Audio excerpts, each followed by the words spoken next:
Mr. Jawhar Sircar, I guess, is known to most of you, if not all of you.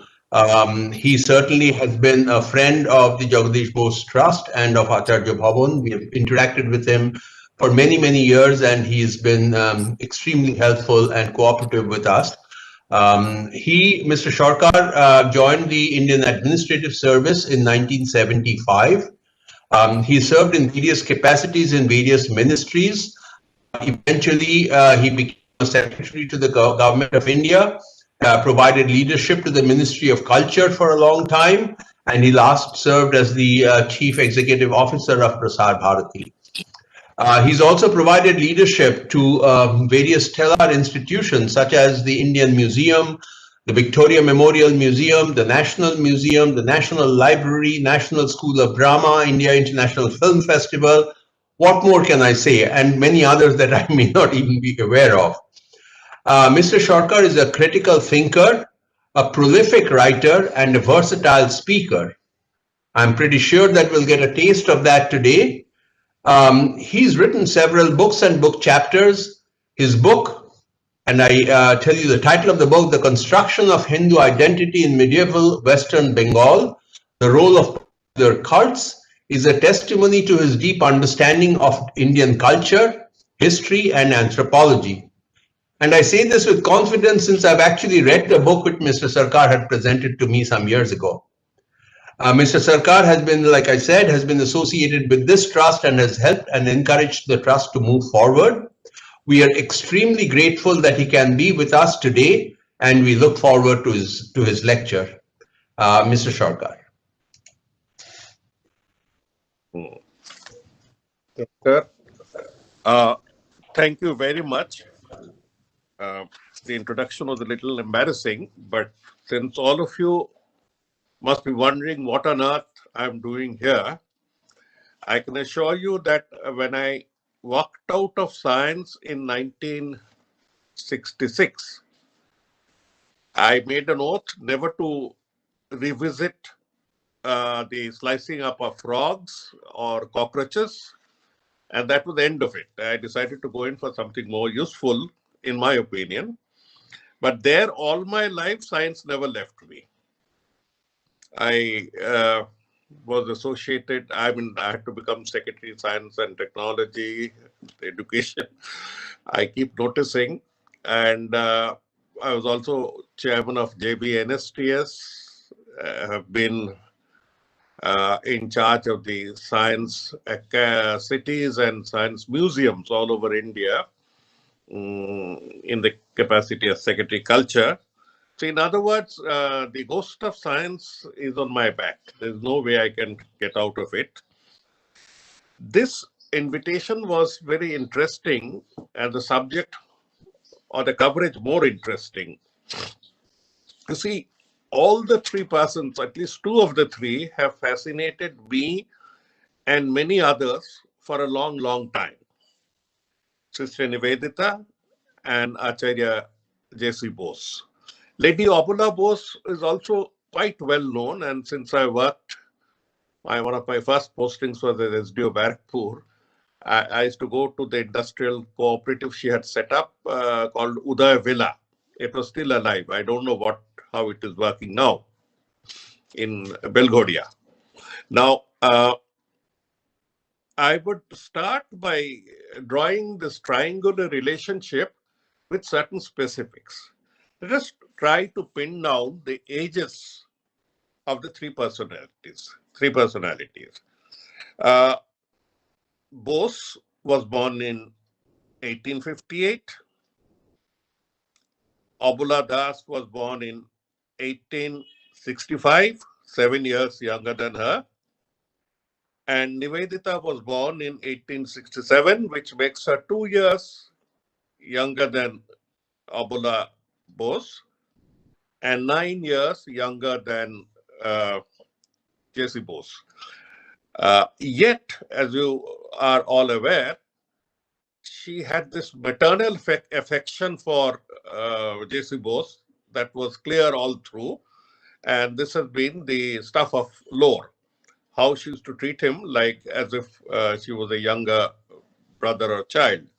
Coca. She used to call him by a very Scottish name or an Irish Celtic name, Band. Okay.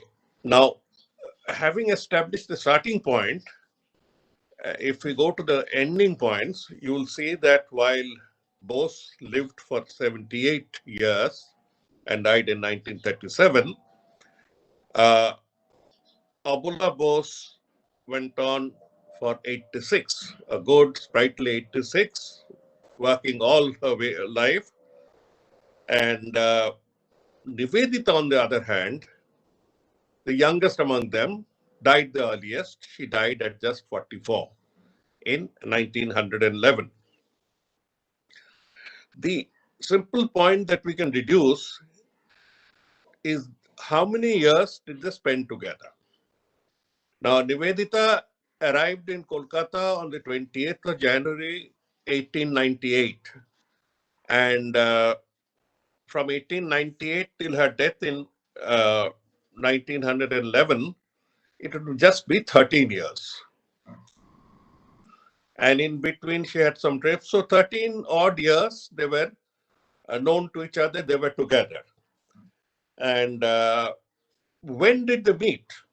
Okay.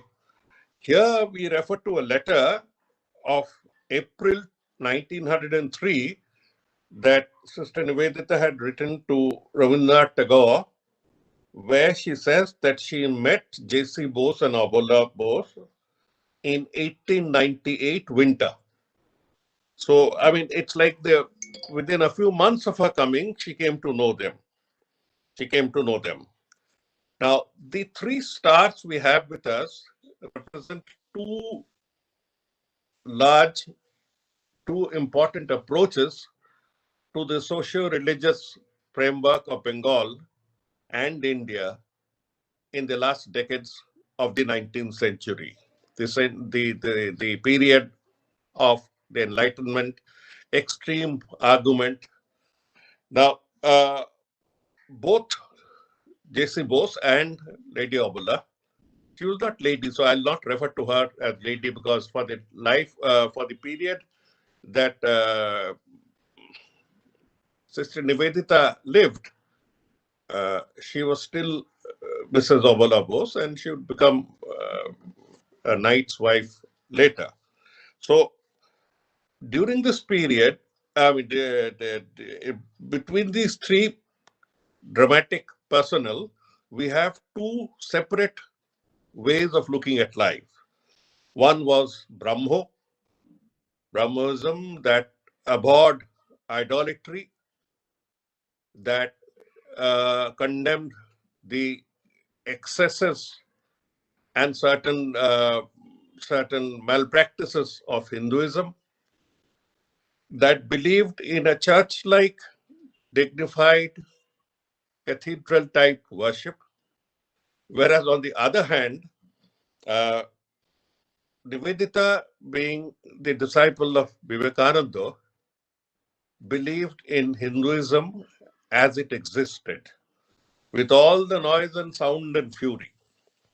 An interesting episode that comes to my mind is that in the next year, I think it was in January or February, Sister Nivedita made one of her earliest public speeches on Kali. Kali, emphasizing her dreadful aspects, as she put it, in public. It was in the Calcutta Town Hall. And within a few months, she was writing about Jagadish Bose's work. I mean, she found no contradiction in her belief in deep Hinduism of the rather vibrant variety and the very peaceful practices of the Brahmo religion. Incidentally, to study these three characters, we have no option but to come to two more persons, because without these two, we cannot understand the players on our table, on our stage. These two persons are Rabindranath Tagore, who was a common friend of Jagadish Bose and Abdullah Bose, and very well known to Sister Nivedita. And Vivekananda, who was the reason why Sister Nivedita was there in the first place. Uh, to sum up their dates of years of birth, Tagore was born in 1861, which is 3 years after J.C. Bose, which explains. I used to wonder why why J.C. Bose was so casual with Rabindranath Tagore. Why were there portraits or photographs where Bose was sitting and Tagore was standing? After all, I thought that he is the Nobel laureate. Whatever. I mean, the fact that Bose deserved to be a Nobel laureate much before Tagore is another point. But I used to keep wondering, and then I found no, he's 3 years older than Rabindranath Tagore. So he was 3 years older, and Vivekananda was 1863, which was 2 years after Tagore. So when we talk of Tagore and Vivekananda, I remember my days in the Ministry of Culture when their 150-year celebrations came up, and it was one continuum practically, one continuum of celebrations and installations and public works like the Ramakrishna Mission's Hospital Annex. Okay, now this is important to understand the two very powerful background players and the relation between them. It's very surprising even to students of history to know that though they had a short overlap between Swami Vivekananda and Rabindranath Tagore, they never met. They never met and they had no desire to meet each other. When we talk of great persons, Mahapurush, we all tend to take frames hung up on the wall next to each other in peaceful coexistence. But factually, they may have lots of differences, a lot of bitterness as well. Vivekananda had invited Nivedita, and Nivedita had joined his order, but joined his philosophical order, not the Ramakrishna Mission, and yet Nivedita remained all along a free soul. She remained a free soul. In other words, she lived on her own terms, and even if Swamiji did not like someone or expressed certain doubts about people, Nivedita was too strongly Irish, Scottish to be cowed down, and she went and visited the person and reported back to Swamiji because she used to call him master. Now, here in one of these interactions between Tagore and Vivekananda, about Tagore and Vivekananda, the statement that Rebashom brings out from a letter that Nivedita wrote, and she quote unquotes what Swamiji had said about Tagore. This is very interesting. Remember, as long as you go on mixing with Tagore, Margot was his way of calling Margaret. He used to call her Margot. I must warn you that that family has poured a flood of erotic venom over Bengal. This was one of his many statements, Vivekananda. Vivekananda was an impetuous person and could go on to give his statement in as hard a manner as he felt. He has many other opinion about Tagore. The single point was that Vivekananda needed fighters.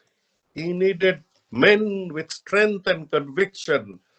And he felt Rabindranath and others were weakening the Bengali race, were weakening Indians.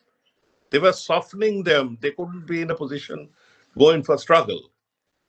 As a self-righteous man, he was pretty much bothered about their soft, erotic, love poetry and others.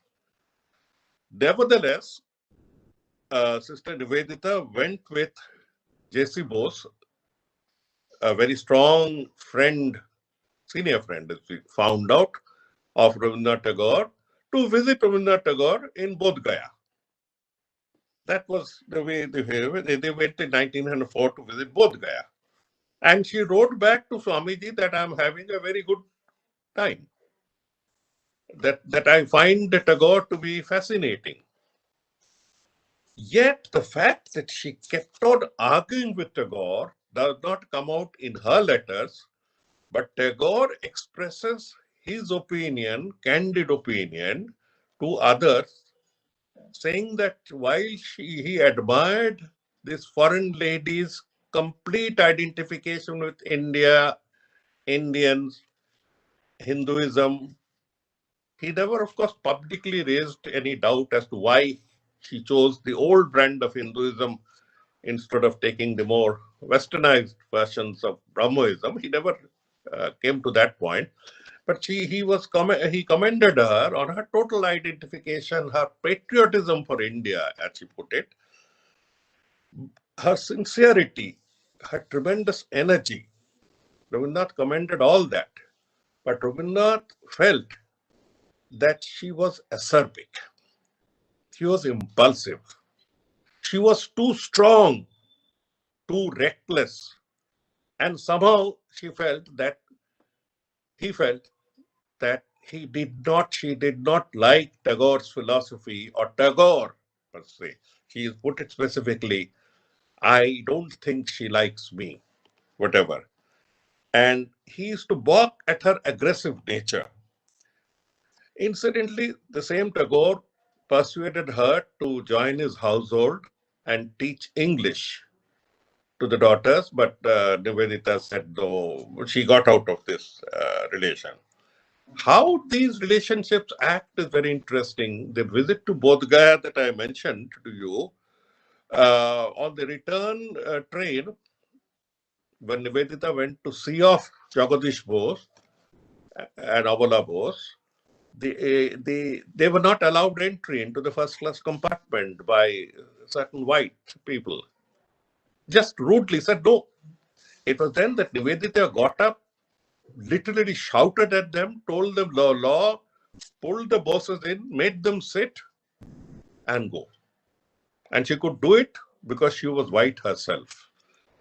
But when her train came, which was a little later, she chose not to get into the whites compartment and went and sat some other compartment. Okay.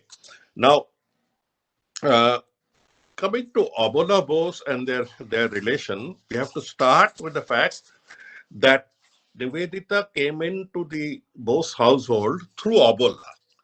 Now, Nivedita had a background that we need to understand a bit. She had been uh, she had been a teacher, and pretty early in her life, very early in her life, she had been a teacher. She had adopted one of the most advanced techniques of teaching the young, which was at that time known as Prestology Froebel.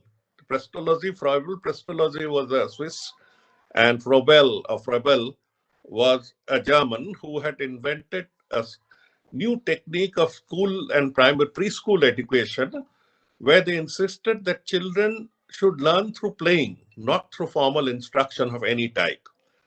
So this was very novel an idea in the late 19th century.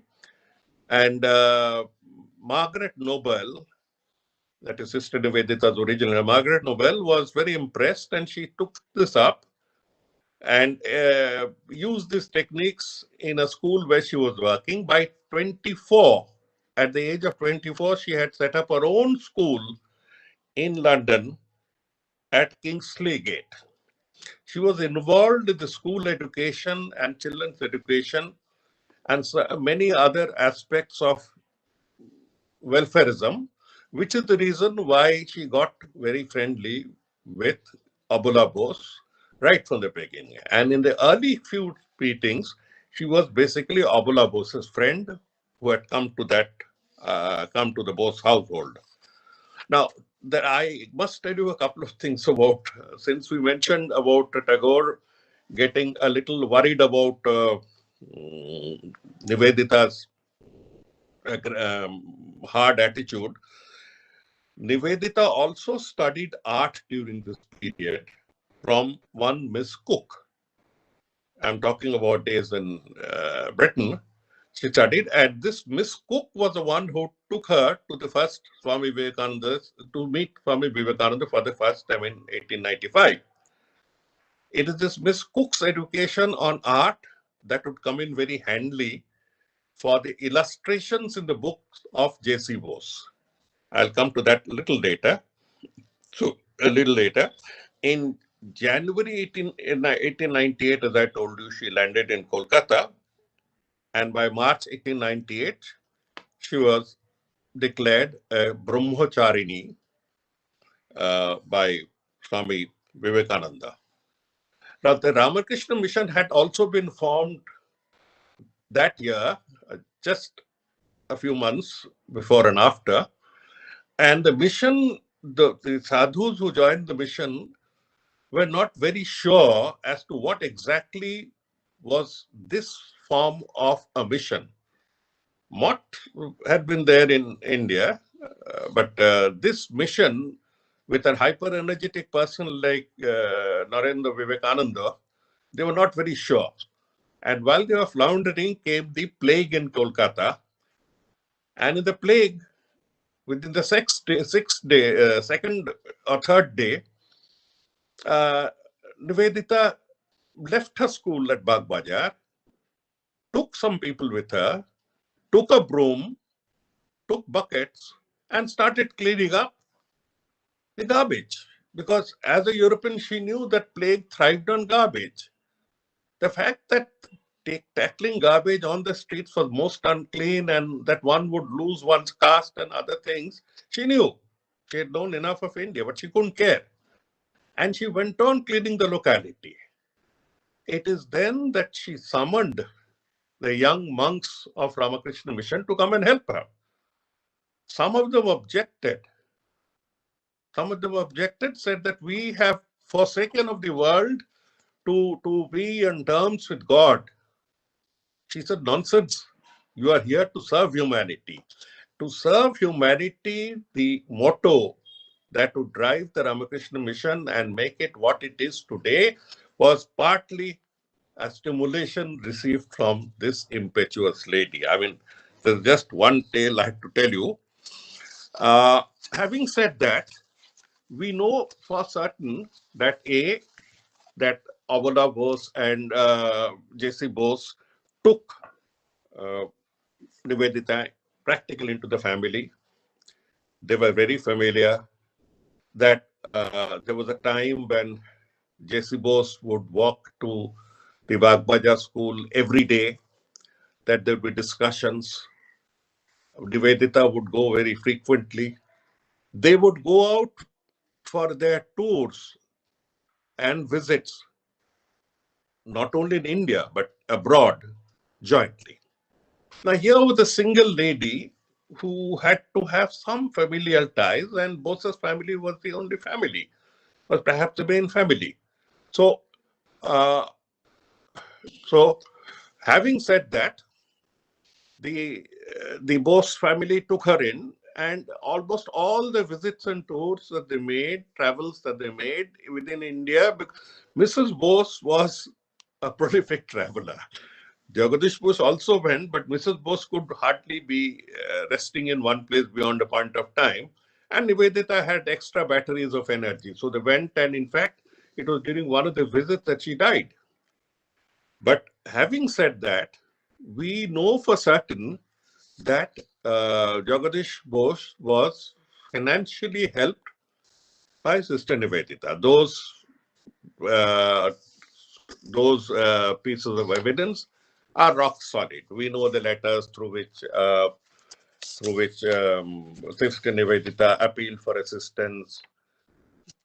Who were the candidates to whom she appealed? They were actually the same persons to whom she was also appealing for financial assistance in the West for Swami Vivekananda also, more or less, and how they helped, and how we all know the story of how Jagadish Bose was ill-treated by his European colleagues when he joined Presidency College, how he had to set up a laboratory there with the minimal of assistance and funding, how he stopped taking his salary, and that is the time when financial assistance came in. But one issue that we all tend to take for granted needs to be proved. Science, unfortunately, is a harsh subject that only acts on proof. So this question has been raised by several persons, or this series of questions. Number one, how can we claim that Sister Nivedita was actually helping Jagadish Bose when Jagadish Bose never said a word about it? Yes, Jagadish Bose never said a word about it, any of his books. None of his books were dedicated to her. Nowhere did he write in the foreword or in the acknowledgement that Sister Nivedita was with me, or he never even made any statement about the existence, public statement about the existence of Sister Nivedita. And now, if you look at Sister Nivedita's side, you'll find she was prolifically writing to all and sundry. Oh, I'm so busy with Jagadish Bose. I'm helping him there. So let us go through some evidence to come to try to draw some conclusions. As I told you, one of the interesting letters, incidentally, these letters that I'm talking about are mainly published in Shankari Prasad Basu's book, and there are other sources as well. So, in one of our early letters to Rabindranath Tagore, this was on the 20th of July, 1901, Sister Nivedita wrote that, no, sorry, my mistake.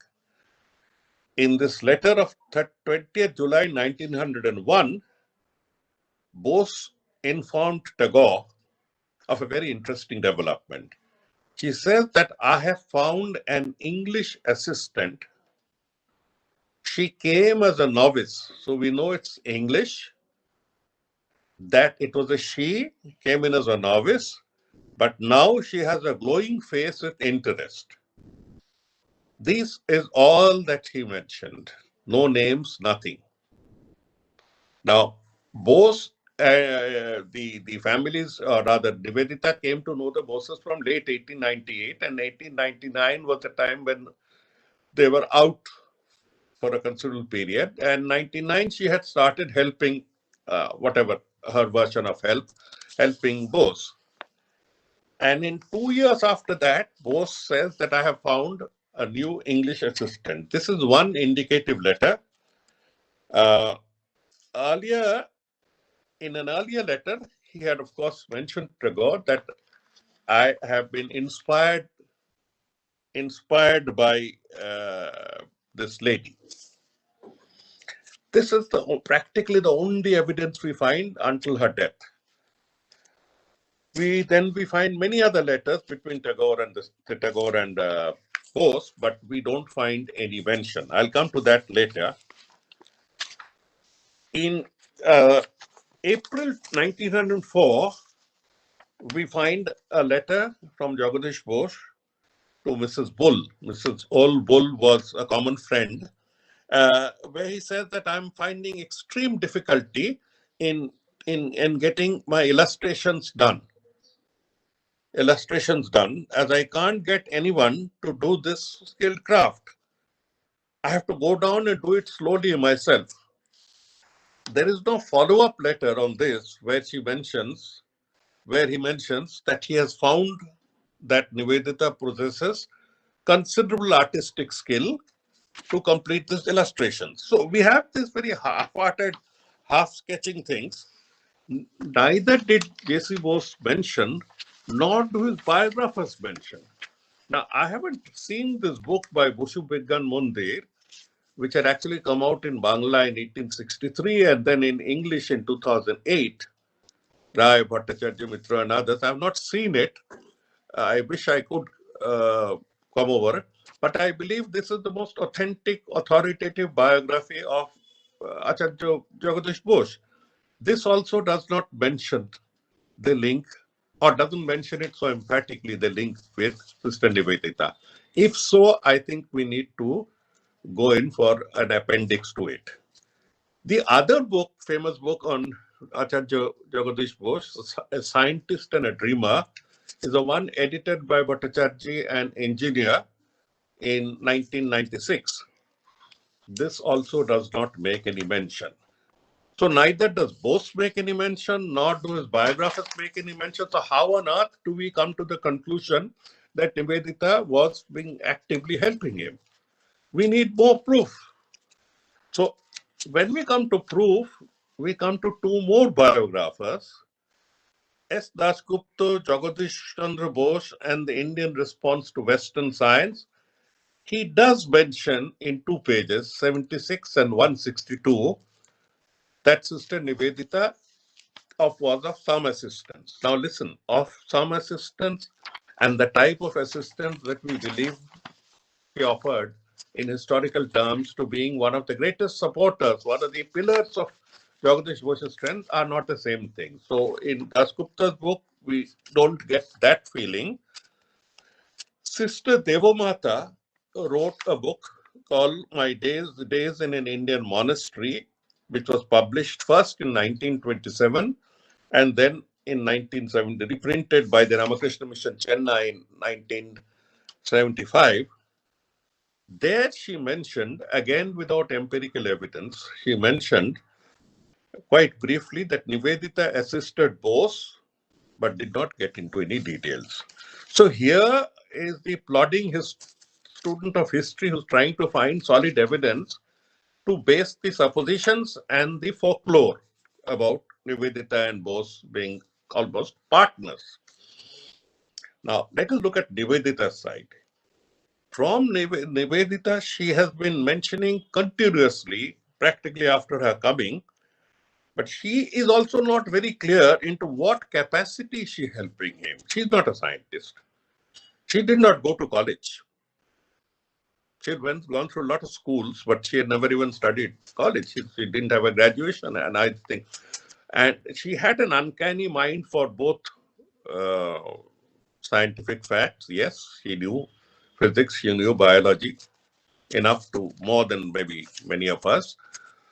She knew art, but how does one help a scientist, however elementary be his stage of laboratory research? So, but she kept on writing that I am on the job. Okay, I'll give the evidence of 29 letters that she wrote to Miss Josephine MacLeod and to Mrs. Bull. In these 29 letters, she's full of that, she's helping Bose, but in the initial stages, she's not very sure. She says she's with Bose, but she doesn't make any claims of making a joint effort. As we proceed further towards 1907 and 1900, she says it is our work. Nivedita wrote the first letter in 1900, October 3rd. She said, I'm helping Bose to record his chain of thoughts so that they are not broken.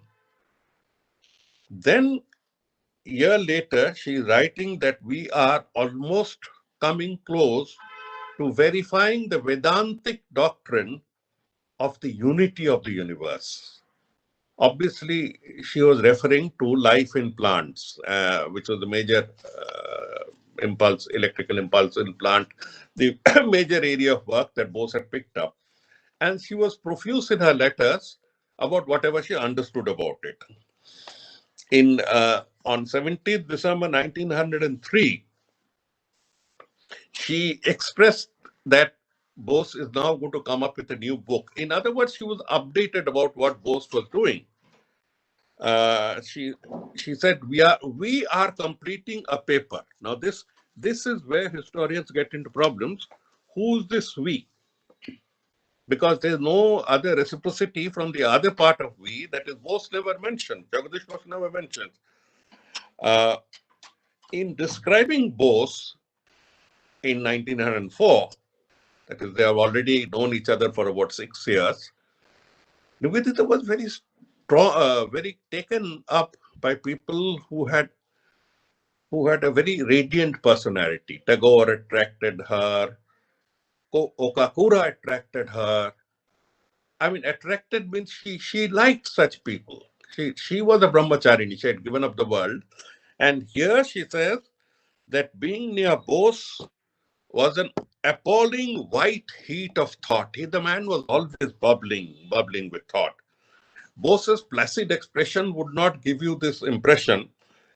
Uh, and she had given her 4 sheets of notes in a hurry and instructed her to write papers based on them by tomorrow.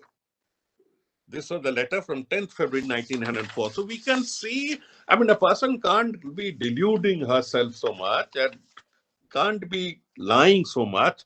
But the fact that there is no reciprocity is a reciprocal mention is very interesting. It is only in March 1904 that she comes to the first description of what her work is. If you remember, 4 years before this, Bose had written that he had found an English assistant. And in 17th March 1904, she describes her role as a scientific secretarial work. A scientific secretarial work. So now we are more or less sure on which line this collaboration is going. And she seems to be actively involved in the rest of his work. Just a word about the term assistant and secretarial. Please do not take it in the colonial third world sense of the term. People who have stayed in the first world, studied in the first world, are aware that these posts are not menial, as we tend to tell them. An assistant or a junior partner in any activity is worth the same respect, regard that we give to everyone. So the fact that we use secretarial and assistant, this is not writer's building. This is something different, and the West doesn't treat this job lowly. In other words, what I'm trying to say is that whatever be the secretarial work that she gave, it was a work with high dignity and a sense of equality. Remember, they were eating together, the families were going out together. So she had just specified her role. Sometimes we find she exceeds her brief when she writes to Josephine McLeod that Bose's paper, she's helping get Bose's paper on philosophical transactions accepted by the paper, the Journal of Philosophical Transactions. Actually, this didn't come through. So some of the letters are not do not find fruition. But then, as I said, in 1904 and that period, she was quite actively involved in Bose's work on biology and electrical impulses, because she felt that the reality that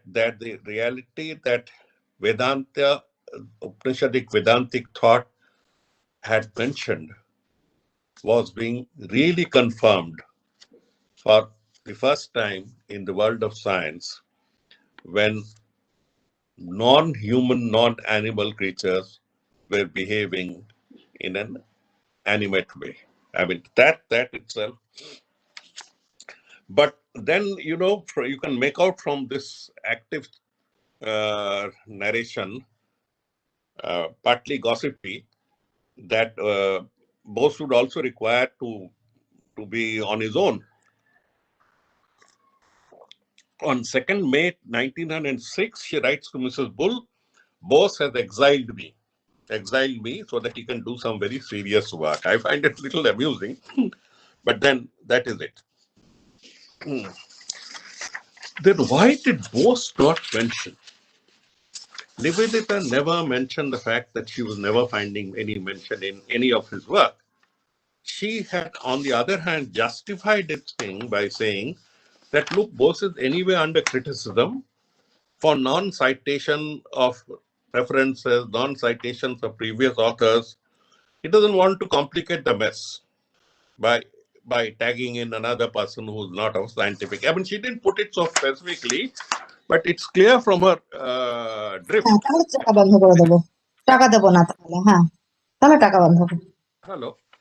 So this one was that she হ্যাঁ হ্যাঁ ঠিক আছে from. ঠিক আছে And the other one is that she kept on repeating the fact that Bose is ঠিক just আছে a single-handed worker. Now, this was true. না আমি পাঠাইনি এখনো It still doesn't make হ্যাঁ Mr. Sircar, can I hold you for a second? Songjukta, can you mute yourself? Mhm. Okay. Now, this particular, you see, when you discuss personalities after 100 years, after a length of time, we need to strip ourselves of any impulses towards hagiography. Hagiography is for non-academic work. In any academic discipline, be it on science or social sciences, you see, the fidelity with facts is much more important. And we need to disabuse our mind. So when I am mentioning these things about Bose, I am not putting him down. All I'm doing is to remove some dust off his statue. So there, this one keeps haunting us, that Bose's remarks, on the other hand, while Nivedita is writing so much, Bose's remarks are practically nil on this score. Yes, he does admit at occasional intervals. In a letter on 21st June 1905, Bose informed, this is Jagdish Bose writing to the common friend, Mrs. Bull, we have done 3/4 of the work. This is the first time I'm coming across the term we. Nivedita was so involved, she kept on using this term, but this is the first time we came across. In another place, they write, same year, that Nivedita is packing up the manuscript. Not packing in the physical sense, packing up, complete rounding up. Now compare this with the more charitable remarks that Radha Kumar Mukherjee would make. He had given, his script had been taken over by Nivedita with infinite energy, and she had completely changed a lot of it. And the man was so grateful that he went on saying that this form of script is hardly mine. This is Sister Nivedita's work. If we go by her letters, a lot of Bose's work or the expressions and articulations had to undergo a lot of change. Once we give it to, you see, a draft is something, I believe, and many of you will agree, a draft is something that the next person can always improve upon. It doesn't matter who wrote the draft and who's taking it. Something. So there were these changes, but Nivedita's acknowledgement doesn't come out. Okay, it is only when Nivedita died that J.C. Bose came out bluntly and in writing. On 2nd November 1911, J.C. Bose writes, and this has been quoted by Shankar Prasad Basu's in book. He writes to Nivedita's sister, Mrs. Wilson,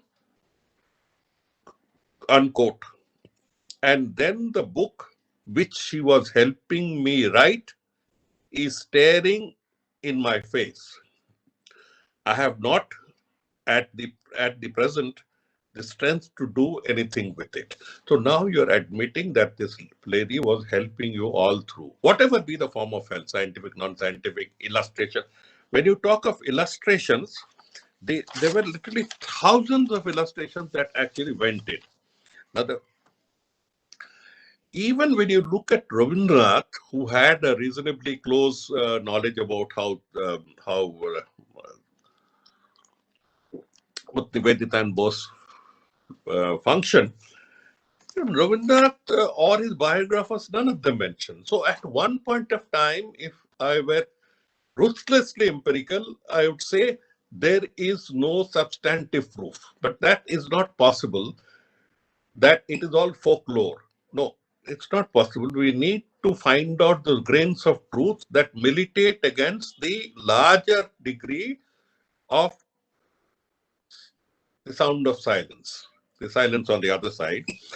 If you look at Prabhat Kumar Mukherjee's authoritative biography on Tagore, does mention so many times about Bose and his scientific work, mentions Nivedita in the passing, but never about Nivedita helping J.C. Bose. Not a single mention. So you don't get a confirmation. No, we do. He has one line. Everyone was aware that aware of the life and works of Jagadish Chandra, knew that he was grateful to Nivedita.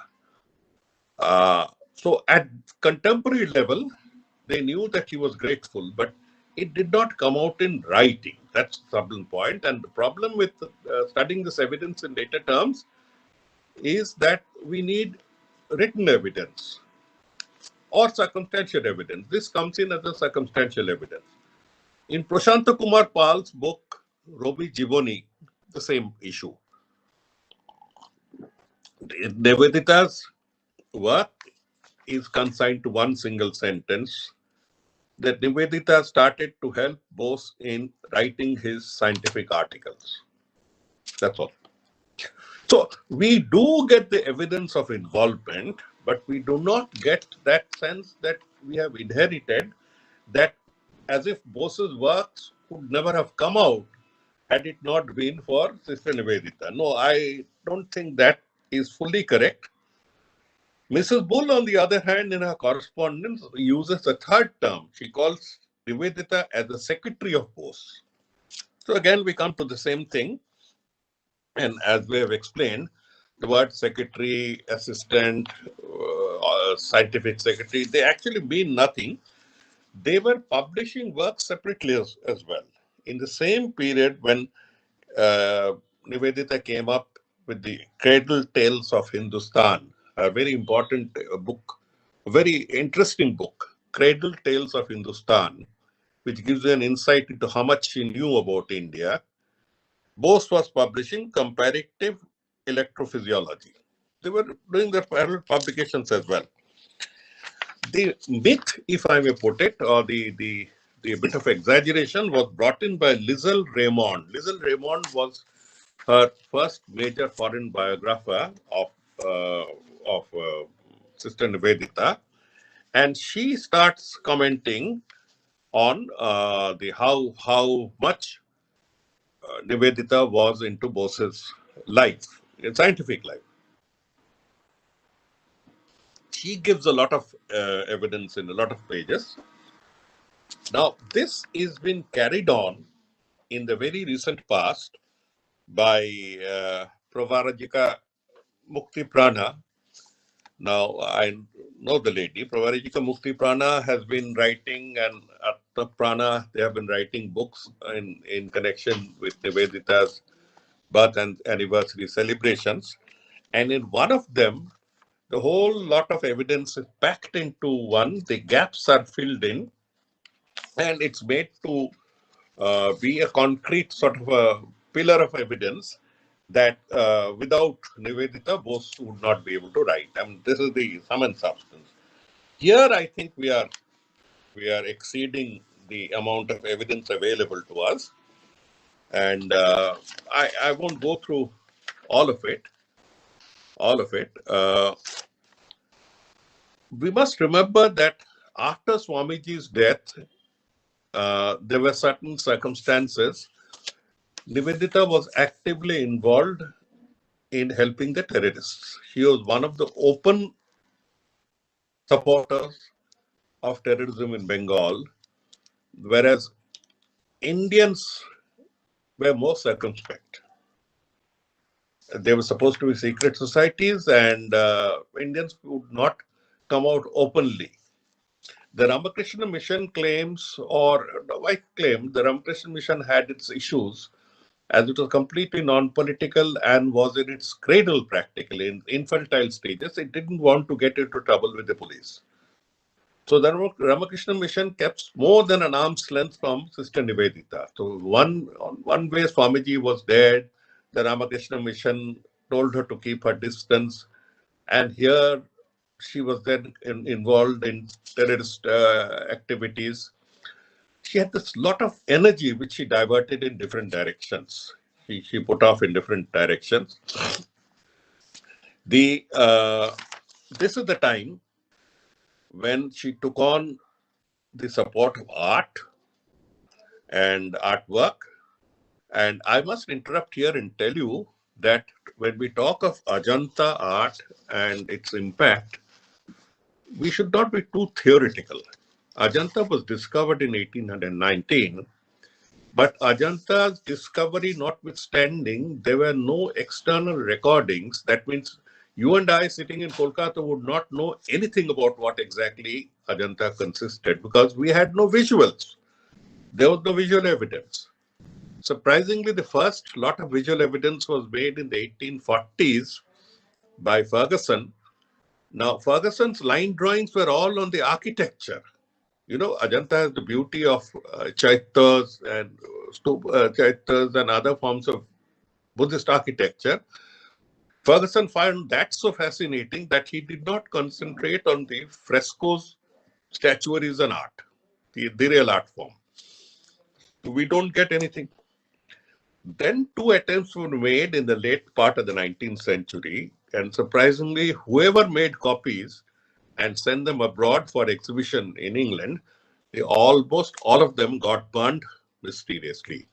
So there was absolutely, when we were about to celebrate the 100th year of the discovery of Ajanta, nobody on earth knew, except a small group of students in JJ school in Mumbai, what exactly was Ajanta style. This is the time in the first decade of the 20th century that Lady Herringham came and asked Sister Nivedita for help. And Sister Nivedita picked up Nandalal Bose and Ashit Haldar, and she could be quite bossy, told them that they must go and camp there. Now, Nandalal's problem was that he would not get Bengali food, but we'll not get into all that. So they went at command, and they are the ones who first started drawing. And this is the conversion of the artists of Bengal to the wonders of indigenous art. It is immediately after that the Bengal school would come up of maturity. It would discard all forms of Western art and would devise its own art form based on indigenous Indian art. And this was almost the single-handed pressures of Sister Nivedita. The interesting part of the story is he used to tag Bose with her wherever he went. And one day, when Nandolal and Ashit Haldar had enough of this Ajanta and this their Marathi food, they decided to run away. And as they were coming down from Ajanta, they found a cart coming up. And in that cart, seated were Sister Nivedita, Lady Avola Bose and Jagadish Bose. She said, go back. We have brought a cook for you. So Nivedita's involvement is far beyond just, what shall I say, just the academic or or fixed relation. The only thing is that this Mukti Prana's book, which wraps up all evidence and then makes it rock solid, is a little difficult to take in because we need to take in the way it was.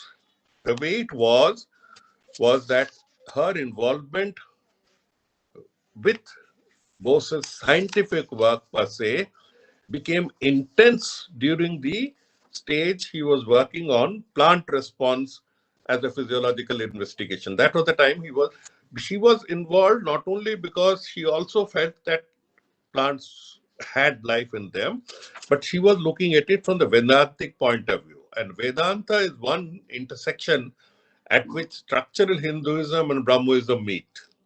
So there are no problems about it. Nivedita kept on calling it our book. Shankari Prasad Basu is sympathetic, one of the few writers who are sympathetic. She said, number one, the discovery part is surely of Jagadish Chandra's. Number two, Nivedita played the role of inspirer and writer. No doubt about it. Number three, she drew most of the figures of the book. Number four, she took a leading role in its publication. Problem with scholars is they don't find publishers. You need somebody pushy enough to go and find a publisher, and she did it. Number five, she also played a prominent role in publicizing the book. So he runs up the relationship in 5 compartments where he says in 4 she was leading. And so according to Shankar Prasad Basu, who is a very respected writer, what a monumental work she did in 10 years by taking the significant role in writing, rewriting, and preparing the work of Jagadish Bose. Jagadish Chandra's first 4 books. Coming back to Abola Bose, when she wrote her article in Modern Review, she was very charitable to Sister Nivedita, but she never mentioned in one spot in any place that Nivedita helped her husband. That this is, Shankar Prasad and others feel that this could have been a little more charitable.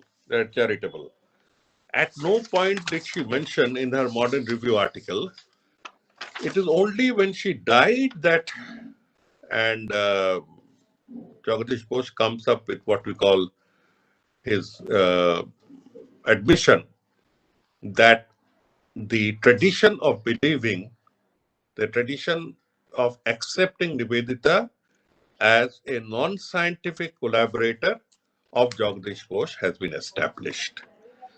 As I told you, she enters first and remains a steadfast friend of Abola Bose. Abola Bose imbibes a lot of education of the Western models from her. And Abola Bose's period actually really begins, her most flashy, most successful phase of involvement in education begins from 1910 when Nivedita is almost gone, when she becomes secretary of the Brahmo Balika Vidyalaya. And all her experiments with Montessori and others would be after the departure of Nivedita.